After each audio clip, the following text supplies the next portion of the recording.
Ito yung ating valve cover. Papalitan na rin. Yan. Kasi itong valve cover ni sir may biak dyan sa malapit sa oil filler cap. Then ito, after checking and scanning, we find out na sira yung turbo actuator nya. Yan. Lilinisan and papalitan yung actuator.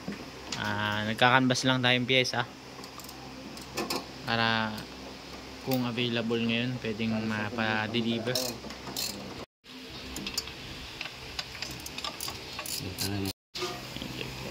Bagong palit lang yung injector. Ano? Number 2. Tandaan ko na maganda.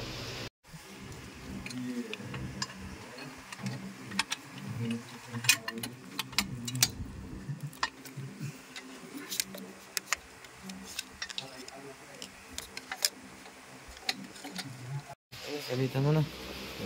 Oh, wala. Ito malaki.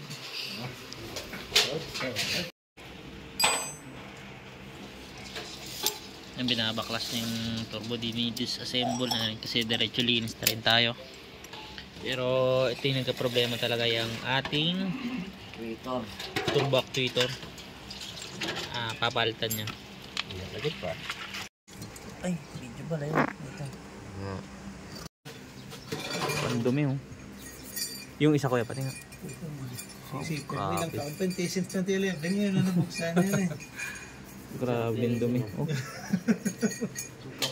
So, dapat ko siya muna. Stuck up po. Pahirapan gumalaw eh. Kasi siguro ganyan yung andar niya, no? Minsan okay, minsan wala. Medyo na... Meron ka dyan ano? Tama tayo yung ano? Dapat nagdula pa ng carb cleaner. Parang meron ako dito. Meron pa? Ayan ba? Break. Meron ako isa dun eh.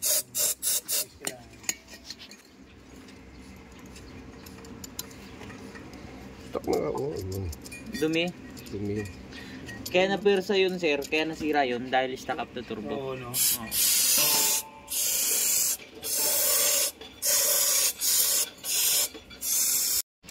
Ang dami natin na dali na ganyan sa Starex na.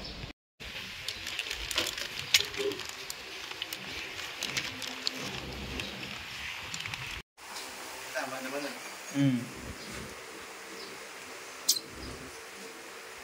Yes.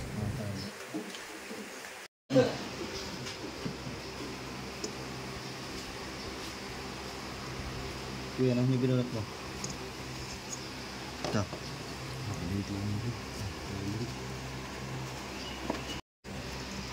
Meron na yung amin din kanina. Pero okay na. Oo. Bila